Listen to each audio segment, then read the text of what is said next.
Thank you, everybody, for joining us today. Good morning, good evening, from wherever that you're joining us. My name is Grace Ndungu.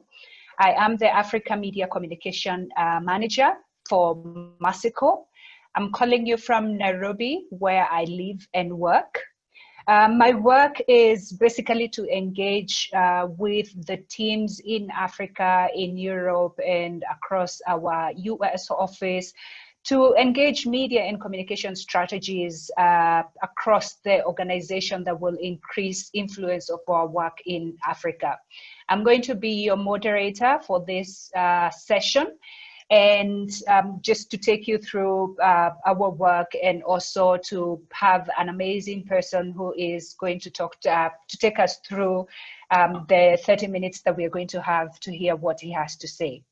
So basically, Masiko is working around the clock to protect the health and safety of our people and communities we serve. To ensure the ongoing delivery of life-saving programs to over 28 million people in the US and around the world. We all know that this is a very challenging time across the globe, but Masiko is uniquely positioned to help. We are operational in more than 40 countries, and we are experts in high risk and very complex environments, including countries facing infectious disease outbreaks. And this today, to help us understand this unprecedented situation, I'm very happy to be joined by our Regional Director of Africa, Sean Granville-Ross, who is going to talk to us about Masiko work in Africa. And basically, I will not say talk, but to take us through the journey of our work at Masiko in Africa. And before I do that, I'm going to say a few words. It's very difficult to find few words to describe Sean, but I will try. And after that, I will hand over to him. Sean is currently based in Nairobi, Kenya, but he has lived in many countries in his 20 years at Masiko. Previously, he had held various positions, including supporting teams and operations around the 40 countries that we work in. We're talking about Indonesia, we're talking about Uganda, and various countries in Asia as well. As the regional director for Africa, Sean oversees a very, very huge and complex portfolio of projects that are addressing very complex challenges across Africa. We are talking about climate crisis. We are talking about, as I said, infectious diseases. We are talking about the young generation, but also I don't see them as complex. I see them complex and very, very opportunistic, great opportunities that we have across Africa. And he will be talking to us about them in a short while. Sean's motivation really comes from the amazing team that is spread across the 17 countries that we work in Africa, the local communities that we support and we serve, and the great opportunity of being part of Africa's development. With that, today he's going to take us through, as I said, through the journey of the work that we have done, the amazing work that Masiko is doing in Africa. And after 30 minutes or so, we will have an opportunity to ask questions. So if you have any questions and you're joining us via the video chat, please click on the Q&A icon at the bottom of your screen and type your question into the pop-up box, and we'll be able to address them after some time. And with that, I will turn over to Sean to be able to speak to us or take us through this journey of our work, provide insights, but also just mention some of the few challenges that our teams on the ground are currently facing. Over to you, Sean. Okay, brilliant. Thank you, Grace. And welcome, everybody. Good morning to those of you in America, or good afternoon. For those of us in Africa, the day has passed, but we can assure you the sun will be shining on your side as it was shining for us today. So welcome. It's really a great pleasure to be here with you all, to have the opportunity to speak about Africa, the region that Grace and I represent and work with. So as Grace said, we'll do our best, the two of us, to represent the other 2,000 team members of Mercy Corps who work here in Africa with us to, contribute towards the goals and the objectives of Mercy Corps here in Africa. Gives me, a lot of energy to talk about Africa. So here we go. I think what I'll do is, probably before we get into details and the complexities and the fun of COVID, and I've lost my internet. Can you hear me? Sorry, that's Africa. We lost internet. So just to back up again, we'll talk a little bit about Africa, the region, the vision, what we're trying to do here in Africa, and then we'll bring it to life with some examples. So in Africa, it's a little over 2 years now we've been one region. And as Grace said, we're in 17 countries in Africa. We spent a good bit of time in the beginning of our journey as one region and working in Africa, thinking about how would we answer the three critical questions of who do we want to serve, what do we want to do, and where would we do it? So if you take a look at Africa and the demographics of Africa, everybody knows Africa is a nation of young people, or a continent of super young people. The median age of Africa is about 19 years. Some of our countries have median ages of even younger. So with that in mind, looking at the population growth and all of those good things, for us in Africa at Mercy Corps, when we talk about who we want to serve, we talk about championing the future young African leader. And so we really work hard with our teams to think about everything we do is in service of championing those future young African leaders. And when we talk about young African leaders, it's really about the young people wherever we may find them in our programming, be that in the household, in the community, in the businesses, the farmers, or in the government, local government, or the national government. So we are really oriented towards the young of Africa. What we do in Africa really falls into sort of four big buckets. The first one obviously stays true to our original founding of Mercy Corps, which is all about humanitarian programming. In Africa, we talk about the need to meet the immediate humanitarian needs while unleashing people's potential to rebuild their future. And that's where we try again to really think about not only that immediate humanitarian programming, but thinking about pivoting to longer term development, helping our program participants to begin to rebuild their future. And some of that is really relevant to today's work with COVID, and we can talk a little bit about that. The second area for us really focuses on food and water insecurity. In fact, in Africa, we talk about breaking the intergenerational cycle of food and water insecurity. This concept of the intergenerational cycle is, again, in recognition of the young people and really the impacts on young women and adolescent girls who are food insecure, who don't have access to water, and the impacts of that on the next generation. The third, what we do in Africa, is really all about our work to enable young people to participate in the peace and governance processes across Africa. We recognize the importance of enabling young people to identify and prioritize their needs, advocate for their needs, and engage in the governance systems in their countries. And so we really want to think about our role and how we can help young people engage in those important systems and processes.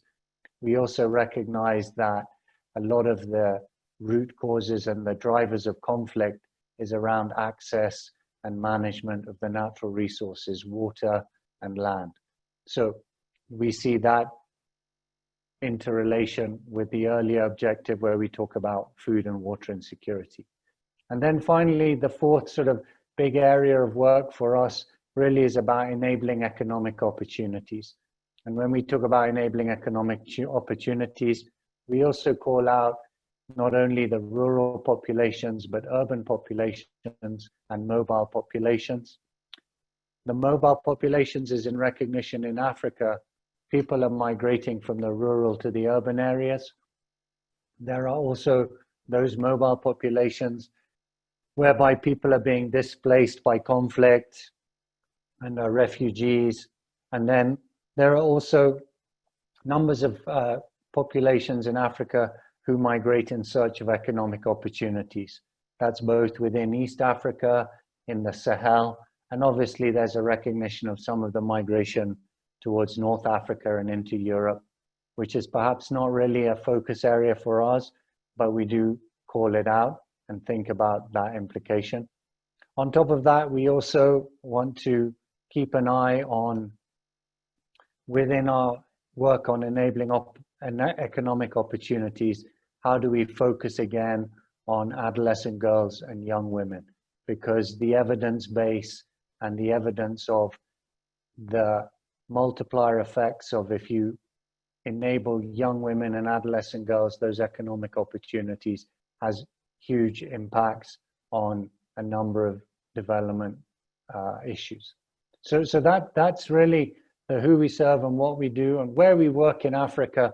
Yeah, we are in 17 countries, but within those 17 countries, we're increasingly trying to focus our efforts in the arid and semi-arid lands of Africa, in the areas of protracted and complex crisis, and in areas of urban growth, what we call urban growth centers. So not only the capital cities and the big cities across Africa, but also recognizing there are secondary cities that are rapidly growing, where there are numbers of young people who we should also be looking to work with to enable economic opportunities and to understand how these secondary cities also have impacts and influence on the markets and the broader economic systems of the countries. So that's where we're at as Africa. We're pretty focused on that. And obviously we have a number of programs in these areas working across Africa. Where are we today? I mean, as everybody knows, we're navigating this new world. Coronavirus came to Africa. I think right now, many of the scientists and the medics are scratching their heads because the original sort of vision and sort of nervousness of a huge wave in Africa, to date, touch wood, hasn't really seemed to happen. And no one is quite clear why. No one is quite sure why Africa seems to be doing better than perhaps Europe or the Americas. Maybe it's we don't have as much testing. There are many theories out there. We're not necessarily in a place as Mercy Corps to think about that. I think more importantly, what we recognize is there has been impact. Economies did take a hit as we saw lockdown. And so what have we been doing about it? That's really the question. I think in many of our programs, the initial sort of implications of COVID led us to quickly think about how do we pivot, how do we alter some of our more mainstream programming to begin to target those initial impacts around enabling access to water, sanitation, hygiene. We've also seen some good work across the region in terms of amplifying those key messages and critical behaviors of wearing a mask, washing your hands, and maintaining social distance. And so we've seen some programs begin to integrate a lot of those sort of key behaviors into our more traditional humanitarian programming, where we are serving communities, where we are working in refugee settlements, and where we are working with mothers and children. Maternal child health care work has begun to incorporate those messages into our programming. But more importantly, I think the agency, and then obviously in the region, we focus our work on three areas. One is around sort of critical analysis of the situation and sharing that information, both with our teams, but also with government counterparts, partners, and donors. And so some of that work is under the global effort of crisis analysis. And we've done some interesting work in Africa, bringing that analysis to the region and focusing some of it on some of the more high-risk countries to try and provide not only our own teams, but our partner governments and other stakeholders and donors with that information. In Africa, they called out the most high-risk countries being Somalia, South Sudan, Central African Republic as three of those critical high-risk countries, three countries where Mercy Corps is operating. And so those teams have engaged with our crisis analysis teams to dig into better understanding the situation and really thinking about what kind of programming we could do. So yeah, we've done some interesting work on that immediate needs of water and sanitation and disseminating this information on the critical behaviors. But more importantly, like everybody has realized, the real impact has been on the economy and in enabling economic opportunities, or how do we now re-energize the informal sector? The bounce back perhaps is one way to think about it. And so a lot of our work has really now begun to think about working in the informal sector in the urban centers and with smallholder farmers, with small and micro businesses. What does that really look like? A lot of that work has really been focused on enabling our businesses and farmers and program participants access to financial services, helping them to get cash, loans, and perhaps sort of enabling them to find ways, working with the financial institutions to sort of get loan holidays, repayment schedules reorganized. We've also been looking at how to enable a number of our farmers, livestock farmers, to continue to access information on markets, market prices, and some of that information. So really begun to pivot our work there and focus on that. Some of our countries, Somalia and others, have work in the education sector, which has obviously been really a difficult place to be engaged, with a lot of the schools still closed across Africa. And so the implications moving forward now is to really think about how do we provide support and assistance really to the most vulnerable, which are the adolescent girls, and thinking about how do we help them better think about back to school, and or if they don't get back to school, how are we going to work with them to find alternative opportunities? I think that that's really, you know, recognizing many of you on this call have probably provided resources, and we're super appreciative and thank you for helping put money into the COVID response fund, which in Africa, that COVID response fund to date has allowed us to do programming in Zimbabwe. The Zimbabwe work has really focused on working with smallholder farmers to enable them access to finance, which has then allowed them to get more inputs to, you know, find ways to store their current crops while the markets were closed, and then hopefully they'll be able to get back to the markets.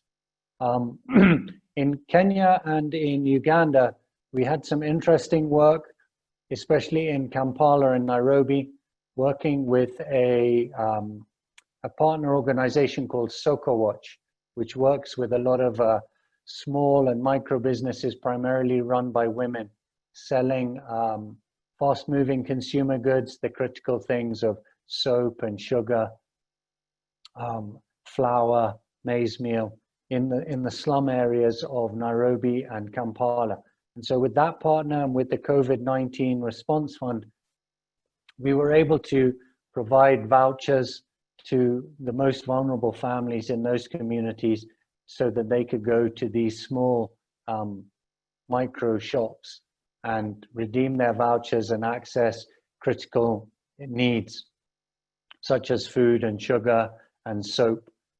So that programming has been both in Kampala and in Nairobi, with some also work expanding in the northwest of Uganda with the South Sudanese refugee populations in those areas as well. The COVID-19 funds have also been used in Niger. There, most of our work has been with refugee populations in the north of Niger, really meeting immediate needs of those communities most impacted by the pandemic. We've also received some funding from the COVID-19 Response Fund to allow us to begin to really think about East Africa and the Horn of Africa and the incredible complexity, which we believe is where Mercy Corps thrives, right? So in the Horn of Africa, we have COVID-19, we have the locusts, which many of you have heard of, and then there's also been, in some places, flooding, and in other places, drought, which has just compounded the implications of food insecurity. And so as we really begin to think about the implications of that sort of triple layer of complex risks and impacts on those communities, we're really trying to begin to think about how do we apply our work and efforts around meeting immediate needs while working with farmers to increase production, to access markets. How do we change behaviors around both the implications of COVID, but more broadly, just good nutrition behaviors? And so that work is really now beginning to gain momentum as we think about understanding the implications of that. I know some of you on the call are interested in the locust work. In East Africa, the locusts have been a significant threat, especially in the arid lands of northern Kenya, Ethiopia, Somalia.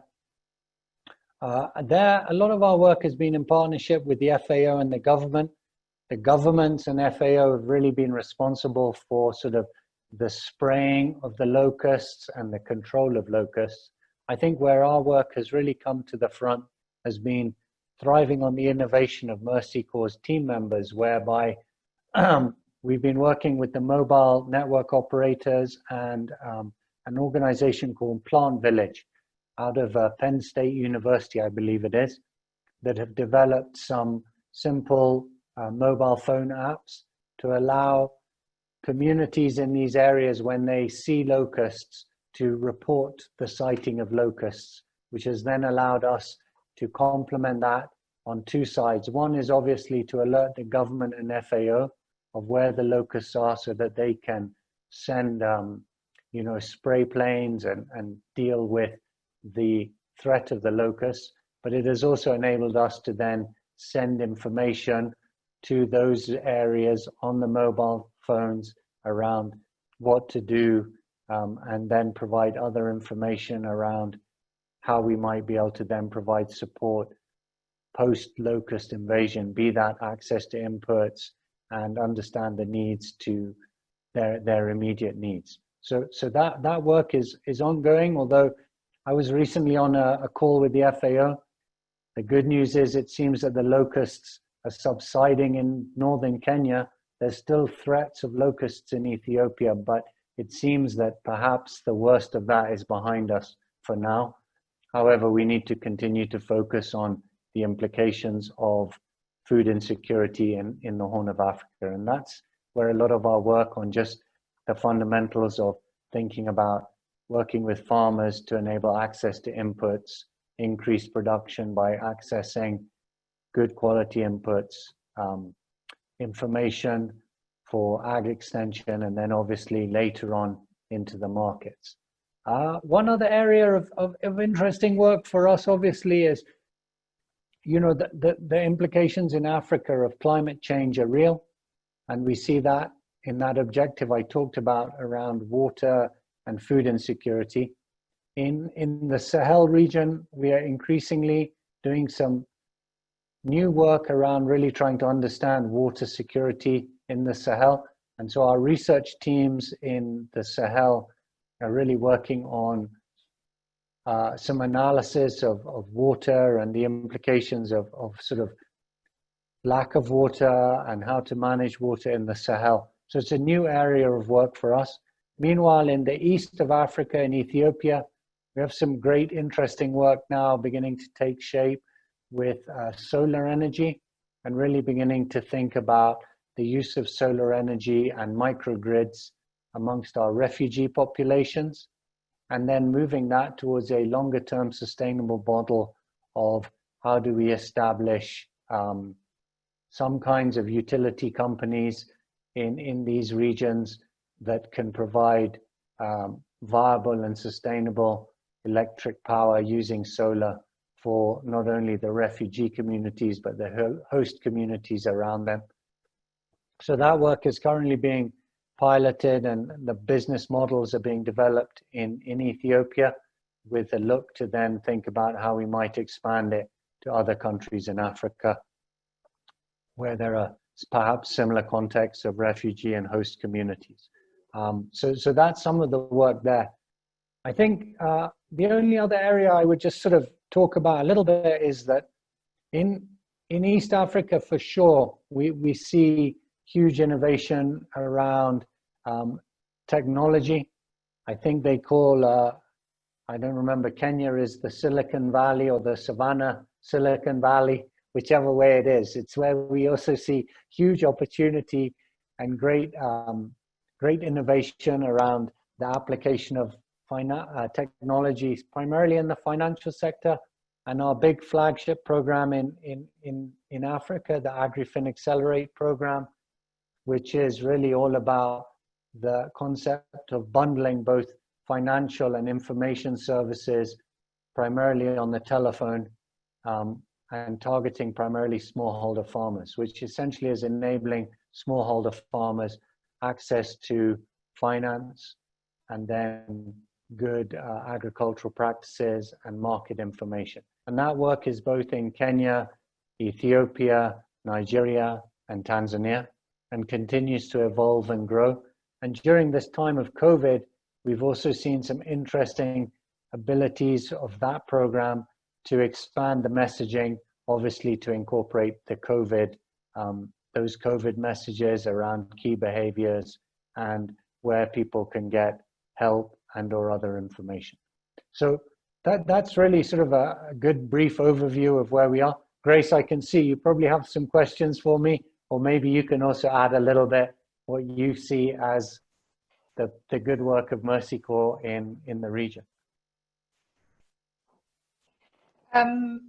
Thank you so much, Sean, for that overall description of our work.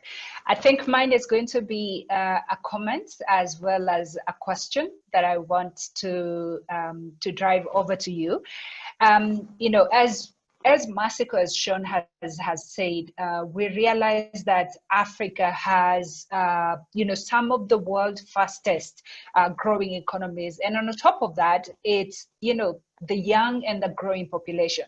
So we really have to be strategic and creative, innovative, and compelling opportunities for the young people so that we can prepare them and to fill in the jobs. And some of these jobs are yet to be created because we are talking about technology. But then now, Shona, will come to you with a question. And my question would be, what limitation do you see technology having for expanding access to jobs for the youth? And, just maybe speak, slightly on how we are addressing these limitations. Yeah, so to be honest, Grace, I think that the hard reality of Africa and certainly the recognition that we need to create employment, we need to create jobs for young people. The truth is that in Africa, the future is in the informal sector. We have to just recognize that. Certainly in the big capital cities, we are never going to be in a situation where everybody will have a white collar job. So what are we going to do to enable the informal sector to thrive? And that's really the power of technology. We have an interesting partner here in Africa, Shujaz. I'd recommend everybody have a look on the internet. Shujaz, SHUJAAZ. They're an interesting organization in Kenya that really works with young people.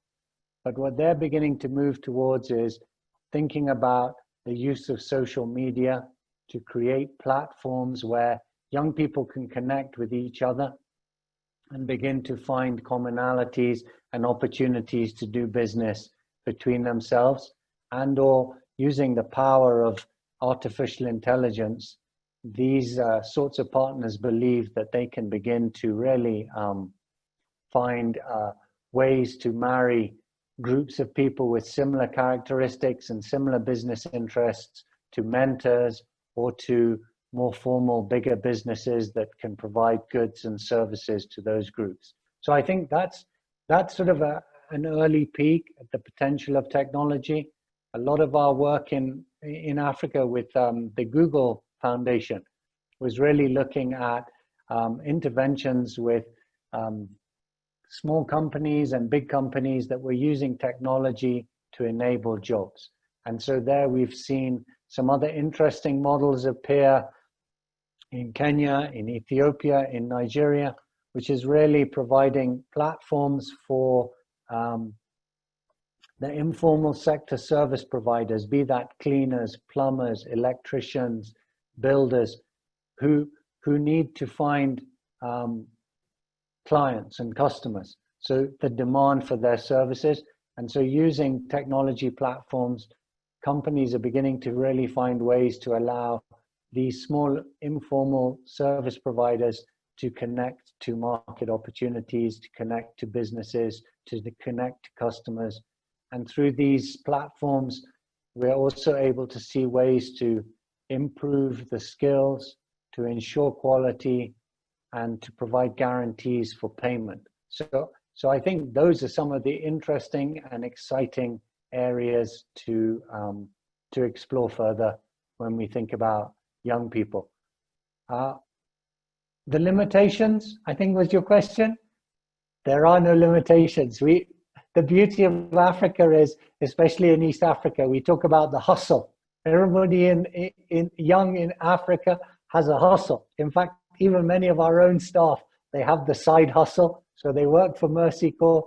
For sure, they have a small business somewhere in their family, which is just part of the African culture of thinking about how we thrive and survive. And I think the beauty of Mercy Corps is we have to think about how we harness that hustle and that creativity into our own programming.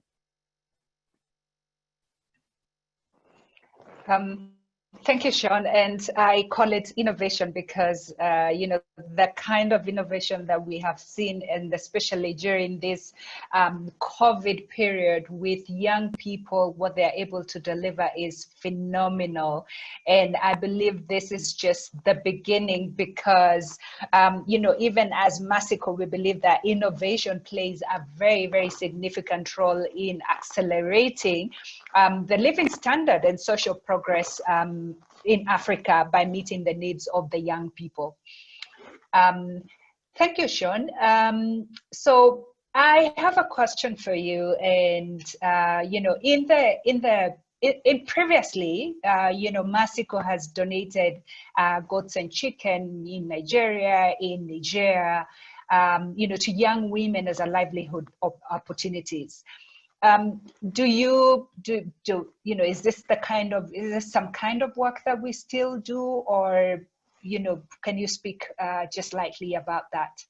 And just one moment, Sean, I would like to remind everyone that if you have any questions, please click on the Q&A icon at the bottom of your screen and type your question into the pop-up box, and we'll be able to have a look at it and address it. Over to you, Sean. Okay, great, thank you. So yeah, in the past we have donated goats and chickens to young women as livelihood opportunities. I think that there may still be some places where we are making direct donations to, the most vulnerable, and or perhaps in the context of refugees. Where we are really moving our work now is what we like to think about in terms of how do you enable sustainable and viable economic opportunities. So our work with sort of chickens is a great example. In fact, in Northeast Nigeria, the refugee sort of context and that extremely complex environment. Historically, yes, we would have provided chickens to people, but that's not necessarily sustainable because those chickens maybe are eaten, they may die, and then no one knows where to go and get more chickens until the next NGO comes. So what did we do differently? So now in Nigeria, our work has really been working with the large commercial chicken producers in country and working with them to enable them to expand their distribution networks into the north of Nigeria and into the northeast of Nigeria. And then what we've been doing is, on the other side, we've been beginning to identify the entrepreneurial young people of northern Nigeria who can begin to be the sales and distribution points, the outgrowers for those chickens. So that the commercial company begins to expand their distribution network, and those in the outer areas begin to be the points of aggregation and then onward distribution of the chickens. And really the program on our side has been, in simple terms, assuming the risk. So we've been buying down the risk of enabling the commercial company to expand into an area traditionally they believed there was no market. And so we've begun to demonstrate the market opportunity by enabling them to build out their business and train people on how to keep chickens so that they're willing to then buy chickens. And maybe for the most vulnerable, we've been subsidizing the cost of chickens so that they can get the first round of chickens. So that's the kind of work we've been doing in northeast Nigeria. In Kenya, we're starting to look at similar work with young girls and adolescent girls, not necessarily with chickens, but there the girl model really thinks about how do we build or how do we organize adolescent girls into groups, provide them with critical life skills and fundamental basic business skills, and then enabling them access to small startup funds to allow them to then identify business opportunities in the communities where they live, and thinking about how we can then help them, build out their business and graduate from the program. So I think our programs are beginning to think a bit more in a sort of market-oriented manner. We like to talk about community-led, market-driven approaches. So how do you engage the community, but on a market-driven basis? Thank you very much, Sean. Let me take you back to what you were talking about, the solar energy and the clean energy. Could you kindly let us know which companies are involved with the development of this? Some of the partners that we are working with. Right. Yeah, sure. That's a good question. So obviously, in the solar energy, some of the more simple solar energy has been around. Initially, was work with the distribution of solar lights and enabling some of these similar sort of distribution models of solar lights. There are some companies such as D-Light and Solar King, and a few others that produce the lights, and then we've been working with them to think about helping them build out their distribution models, distribution channels. And also there's another interesting company in Kenya called M-Copper, and another one called Phoenix, which have both the products in terms of solar lights and small solar lighting systems for households, along with financing models. So sort of credit and financing models. And so that's some of that work. On the larger scale, microgrid systems, actually it's with Total and Shell are the two big companies that are interested in some of that work and thinking about how we do that. We also partner with the big USAID program, Power Africa. Power Africa has a lot of broader partnerships with some of the big global solar energy companies. So that's where we're at on that work. We also, Grace, look to a couple of interesting German companies. Here in Kenya are some early conversations with German companies. Their initial offering is actually to put in solar energy systems for our own offices with some interesting financing models. So, you know, if we can do it with our own offices first, then I think we can go with confidence and credibility to start talking to small businesses and others and thinking about how to help them transition to solar energy. Great, thanks, Sean. And just to add on to that, you know, we're piloting a program in Nigeria. As we all know, Nigeria is a very, very hot area. And so coming up with this really interesting concept of having cold roof. And so this will enable kids to have, yes, that's my favorite project currently in Nigeria. And so this will enable, you know, especially school going children to be able to maintain and be able to sit in class without any disruption. And that's also, we're looking at sustainable energy and also clean energy. Thank you, Sean.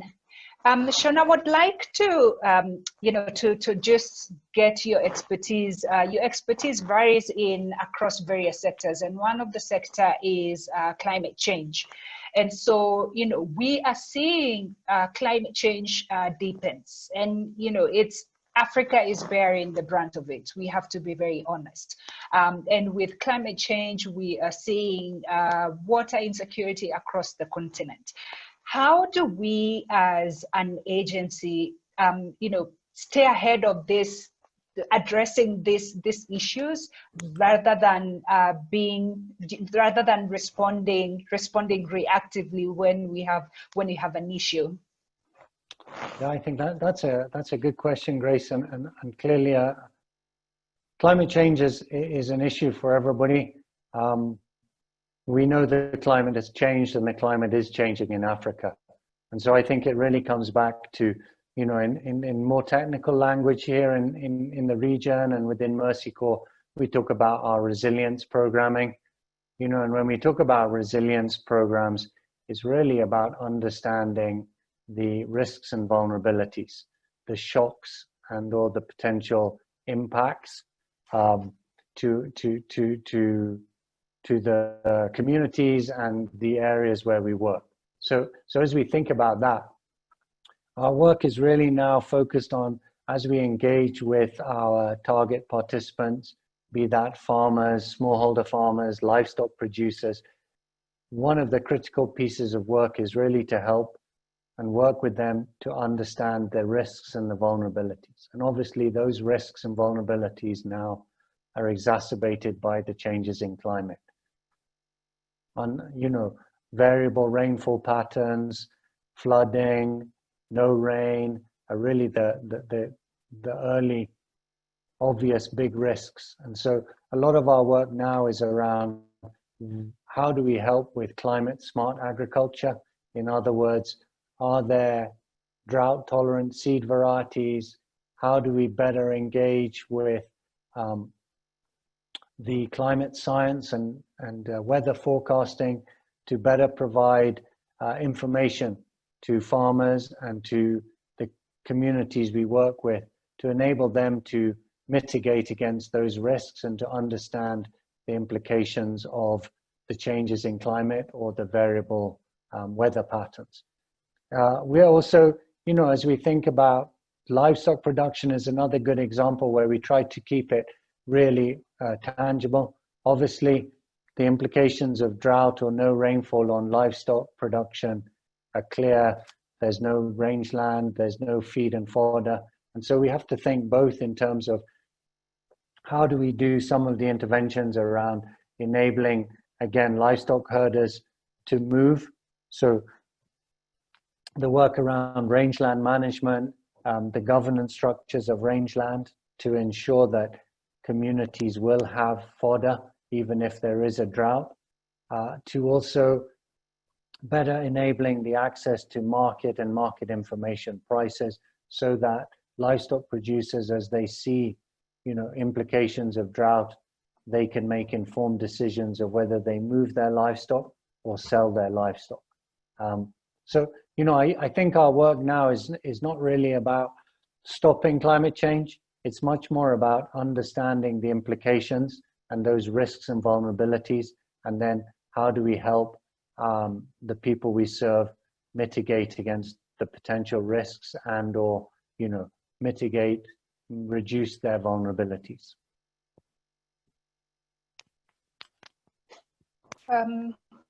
Thank you very much, Sean. I have just the final question for you.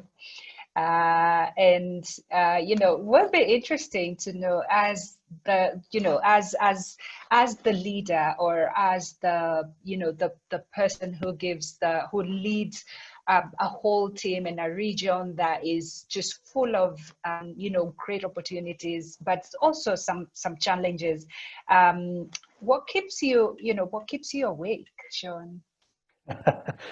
Okay, so I think there are probably two things that keep me awake at night.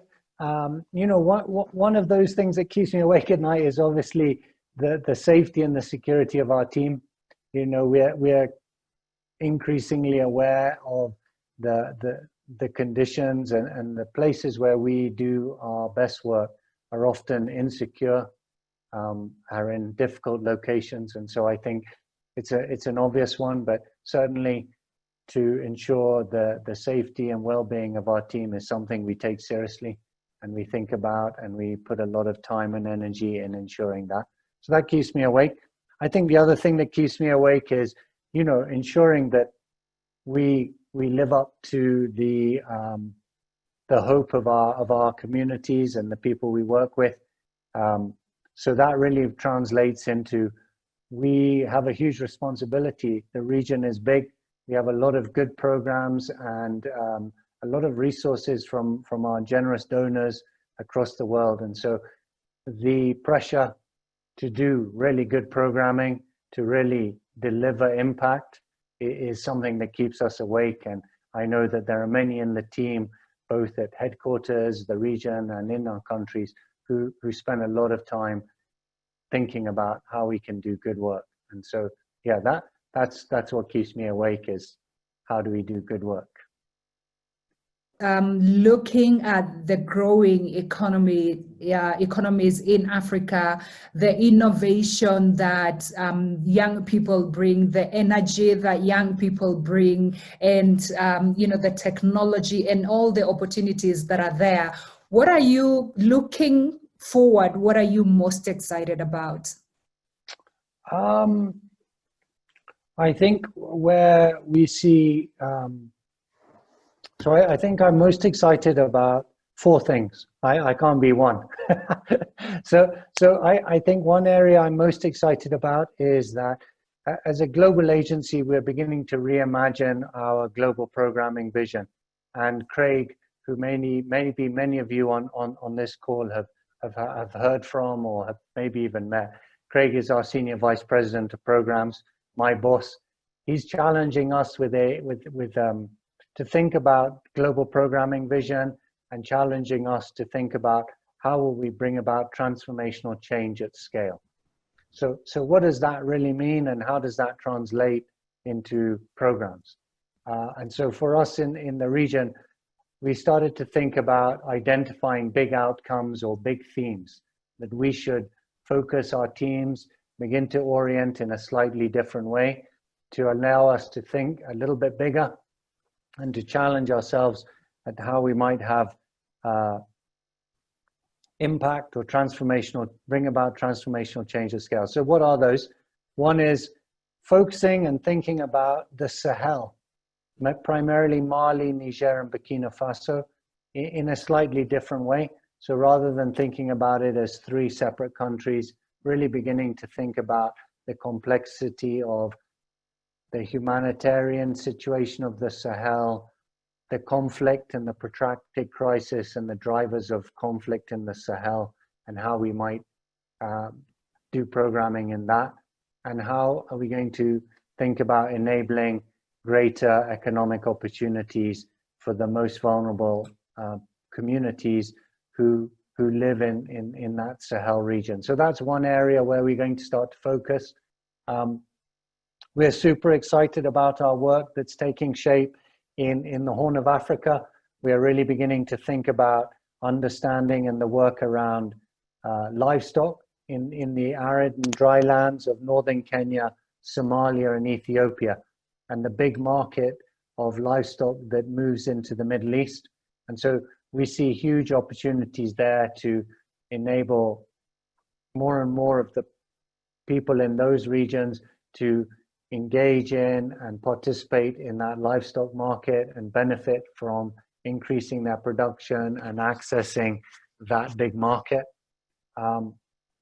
This issue of food security in the Horn of Africa and the locusts, and really beginning to bring together the current portfolio of programs working on food security into a cohesive sort of jigsaw puzzle that can really get at addressing the root causes of food insecurity. And then lastly, we are going to begin to put some more time and energy into understanding what our role is around youth employment, especially in terms of using technology as the enabler to scale and to drive youth employment in East Africa, and incorporating into that work with the banks and financial institutions to understand how we can bring new and creative models of digital financial services to this specific group of young entrepreneurs. So those are 4 areas of huge opportunity where I think if we can focus and harness both the energy and aspirations of the young Africans together with our smart teams, we can do something interesting. Thank you very much, Sean. That's indeed very inspiring. I think we now just have a few minutes to end. Thank you very, very much, Sean, for your time. We know that you're incredibly busy during this challenging time, and we really appreciate the time that you have taken to just take us through. And I also want to thank everybody who took their time to join in this call. I know that there's a lot going on here and your place of work, you're at home. But I am so inspired that so many of you took time today to come and learn about how this pandemic is affecting the communities around the world, but also the opportunities that this crisis is creating around the world, and particularly, here in Africa. We really and deeply appreciate your partnership, and we are truly grateful. If we didn't get to answer your question, please, we will follow it up with them, because we had a number of questions, and in the essence of time, we couldn't go through all of them, but we will definitely make sure that we follow up with them. Thank you very much. Enjoy the rest of the day. If you're in East Africa or wherever you are, have a great day, have a great evening. And once again, we deeply, deeply appreciate your partnership. Yes, and thank you from my side. Yeah, thank you, Grace, and thank you everybody for your partnership and your generosity in supporting Mercy Corps.